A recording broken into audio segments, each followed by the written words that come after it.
Throughout history, the enigma of connection has captivated us.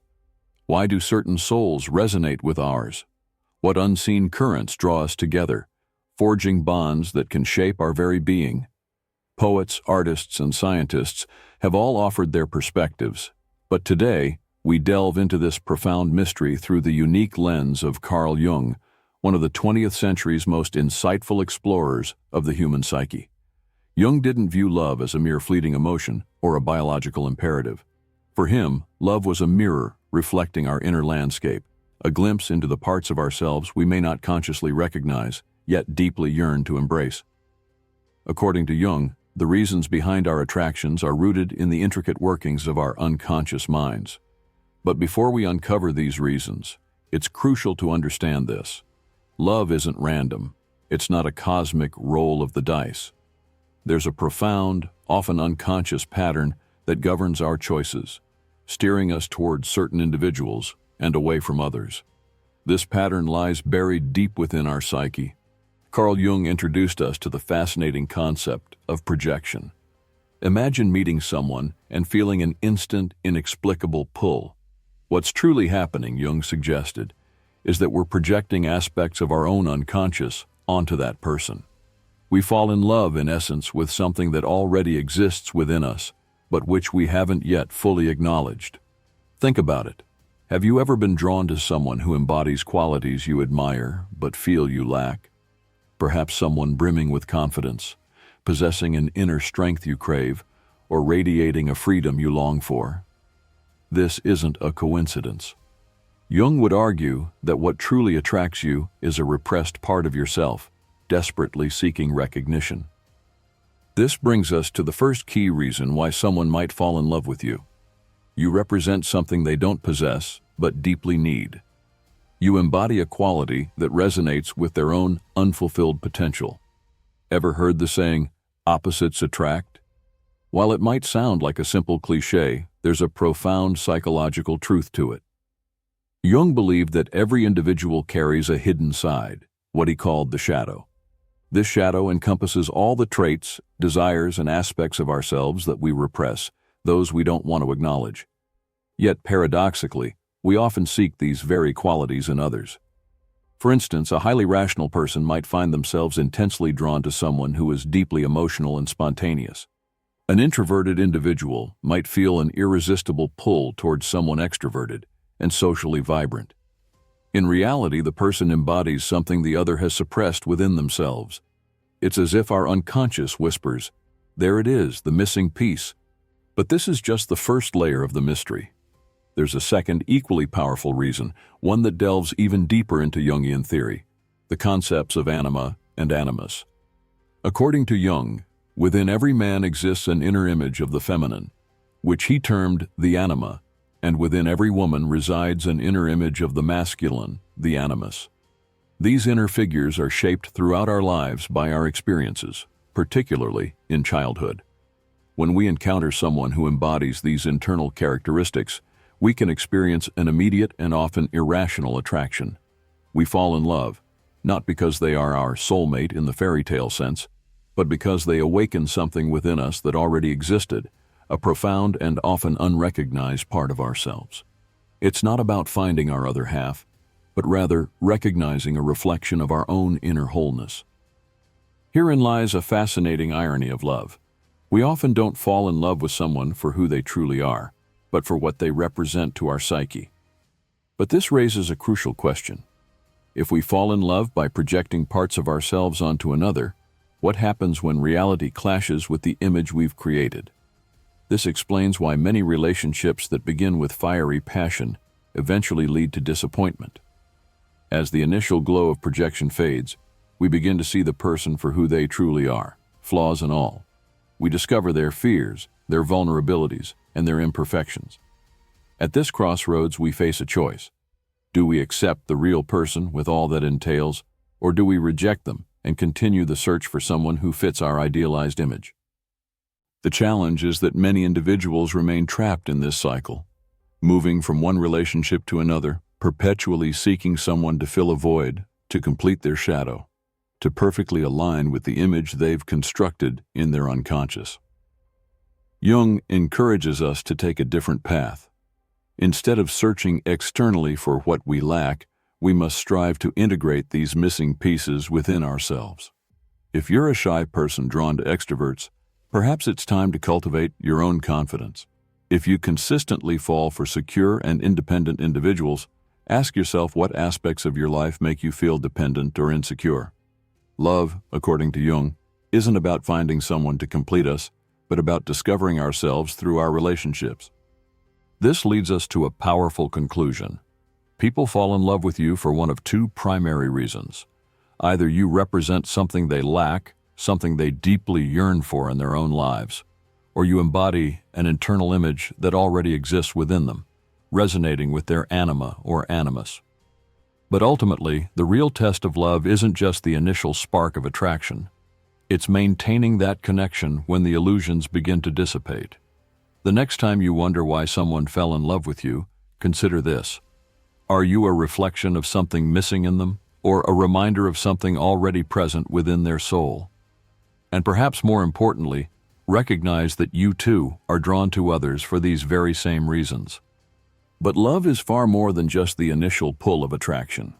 There's a deeper process at play, one that Jung understood profoundly, the process of individuation. Jung believed that we aren't born fully formed. Instead, we spend our lives striving to integrate the various facets of our being, balancing our light and shadow, developing what's missing, and understanding what we already possess. And love, seemingly an external force, is actually a tool wielded by our unconscious to accelerate this very process. Think of it this way. Every person who enters your life and leaves an emotional imprint is, in a sense, a teacher.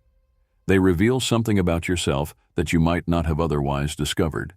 They mirror your own insecurities, your hidden fears, your deepest desires. This is why Jung cautioned that love can be both a transformative power and a dangerous trap. If you remain unaware of your own projections, you can spend a lifetime falling for illusions, chasing shadows, believing that love is something out there to be found, when in reality, it has always resided within you. This is where many people stumble. They believe that true love means finding someone who fulfills all their expectations, someone who perfectly fits their ideal of a partner. But the deepest love isn't about filling voids. It's about helping you discover yourself. Look around you. Reflect on your past relationships, your most intense infatuations, the people who have stirred emotions within you that felt beyond your control. What did they have in common? What part of you did they reflect? Because ultimately, the profound question isn't just why people fall in love with you, but what that reveals about your own inner journey. Love has many layers.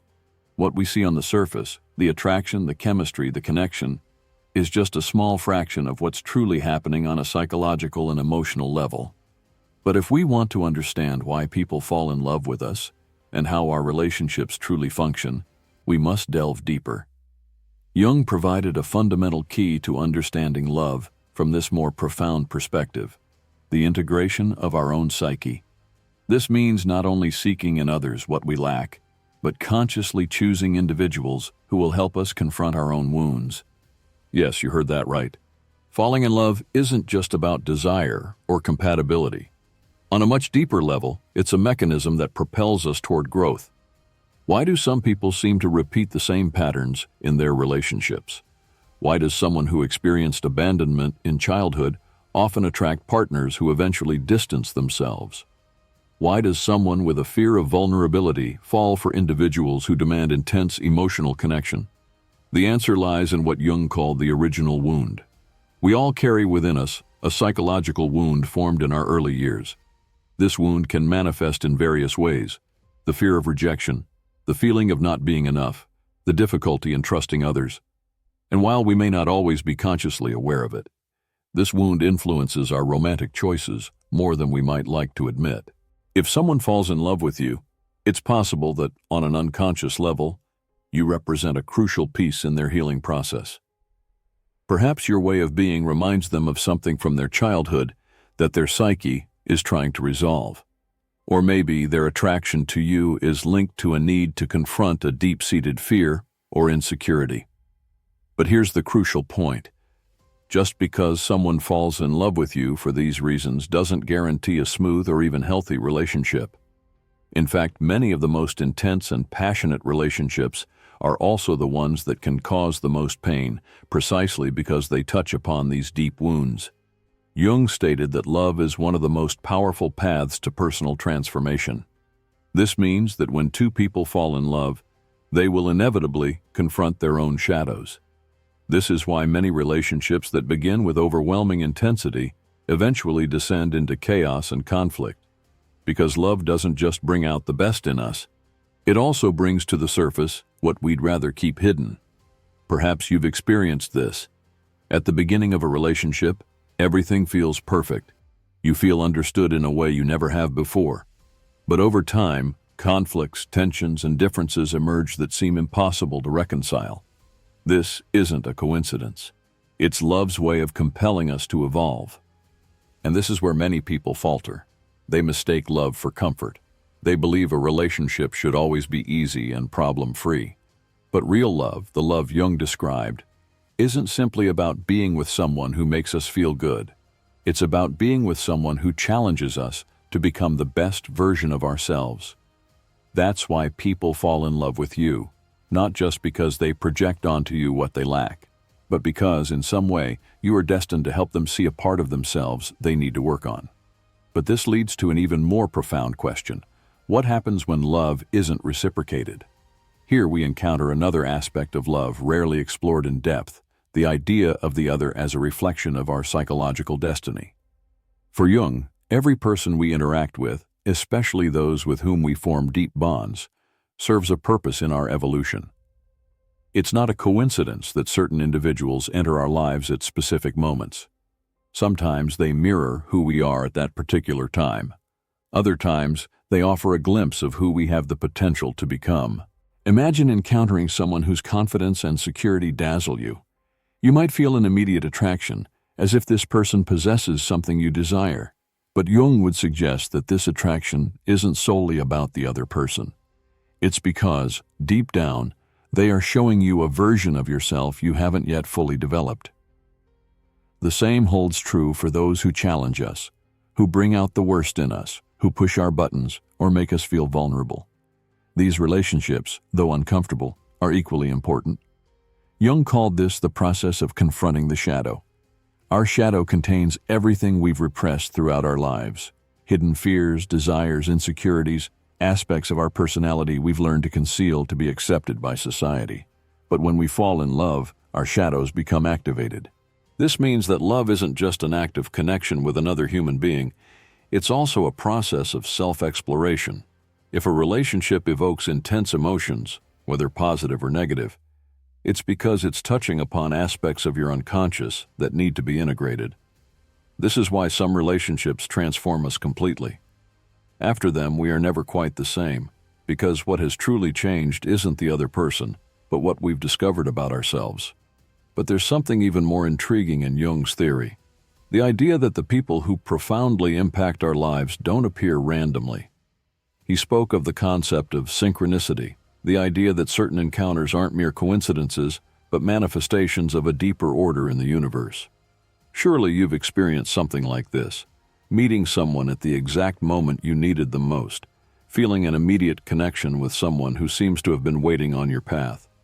From Jung's perspective, these connections aren't just chance occurrences. They are part of a larger process of personal evolution. People fall in love with you because, on some level, their souls are seeking an experience that only you can provide. It might be a lesson, a transformation, a sense of closure. And you, in turn, fall in love with people who are destined to teach you something about yourself. This leads us to a fascinating idea. What happens when someone enters our life, stirs intense emotions within us, and then disappears?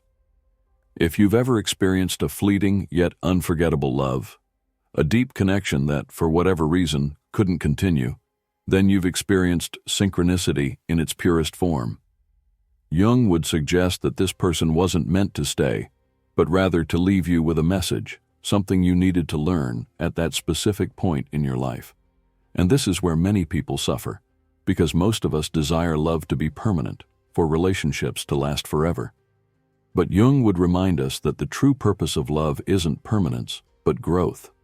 Some people will be with you for your entire life. Others will only appear for a brief moment, but all leave an imprint on your evolution. And this brings us to the next crucial question. If people fall in love with us because we represent something they need on their path, how can we become more conscious of this process? How can we use this knowledge to build more authentic and meaningful relationships? Love isn't just a reflection of who we are, it's also a reflection of who we might become. In every person who enters our lives, there's a hidden message, a clue about something our unconscious is trying to show us. Jung emphasized the importance of the process of individuation, the journey toward the total integration of our being. To achieve this, we need to navigate various stages of self-discovery, and relationships are one of the most powerful tools for accelerating this process. If you pay close attention, you'll notice that every love you've experienced has brought a different part of you to light. Perhaps one relationship taught you to be stronger, another showed you your capacity for giving, and yet another forced you to confront your deepest fears. But there's something even more intriguing about this. Not everyone who falls in love with you does so for the same reasons. Depending on the stage of life you're in, you'll attract different types of people. If you're in a period of growth, you're likely to attract someone who challenges you to go further. If you're in a phase of insecurity, you might attract someone who reinforces those fears, compelling you to confront them. This is where many people get confused. They believe relationships are simply coincidences or that love is a matter of luck. But if you analyze your life closely, you'll notice a pattern. The people who have appeared on your path have been reflections of your inner state. What you've attracted has been in tune with what your psyche needed to experience at that moment. This is why some relationships feel inevitable, almost as if they were written somewhere before they even happened. It's not magic or destiny in a supernatural sense, but the manifestation of unconscious processes seeking completion. When someone falls in love with you, they're not just seeing who you are on the surface. They're seeing what you represent on a deeper level. You might be an echo of their past, a symbol of their future, or an opportunity to confront something they've been avoiding. But this also brings us to a fundamental aspect that's rarely discussed: the fear of love. Why do some people feel an intense attraction to someone, but then run away? Why are there those who seem incapable of maintaining a stable relationship, even though they deeply desire love? Jung would offer a clear answer: the fear of transformation. True love changes us. It forces us to see parts of ourselves we might not want to face. It puts us in vulnerable positions. It requires us to trust, to let go of control, to open ourselves to another person without a guarantee of not being hurt. And many people, though they may not consciously realize it, aren't ready for that kind of transformation. This is why some relationships never materialize, even when the attraction is strong. It's why some individuals seem trapped in patterns of self-sabotage, pushing love away just as they're about to experience it in its most authentic form. The problem isn't a lack of love, it's a fear of what love might awaken within us. And this leads to another fascinating question. If love has the power to transform us, how can we learn to embrace it instead of fearing it? The fear of love isn't simply a superficial resistance. In many cases, it's a defense mechanism deeply rooted in the unconscious. Jung explained that the human psyche is composed of multiple layers, and one of the most influential in our lives is the shadow, that part of ourselves we've repressed or denied over the years. When we fall in love, our shadow becomes activated. We not only see in the other what attracts us, but also what challenges us. And this is where many people experience a paradox. They desire love, but at the same time, they reject it because they fear what they might discover within themselves. This fear manifests in various ways. Some people develop a pattern of self-sabotage, pulling away just as a relationship begins to deepen. Others create unnecessary conflicts as an unconscious way to avoid true intimacy. There are also those who are drawn to emotionally unavailable individuals, allowing them to experience desire without having to face real commitment. In all these cases, the issue isn't a lack of love, but a fear of what love might reveal. because love doesn't just connect us to another person. It also compels us to confront our own wounds. Jung explained that the only way to overcome these fears is through individuation, the process of integrating all parts of our being, including those we've rejected. To achieve this, we must first recognize our own patterns, asking ourselves, why am I drawn to certain types of people? What kind of relationships have I repeated in my life? What emotions emerge when someone gets too close? It's difficult work because it involves confronting our own wounds, but it's necessary if we want to experience authentic love. Many people seek love as a form of escape, hoping a relationship will help them fill an inner void. But true love doesn't work that way. Instead of filling voids, it exposes them.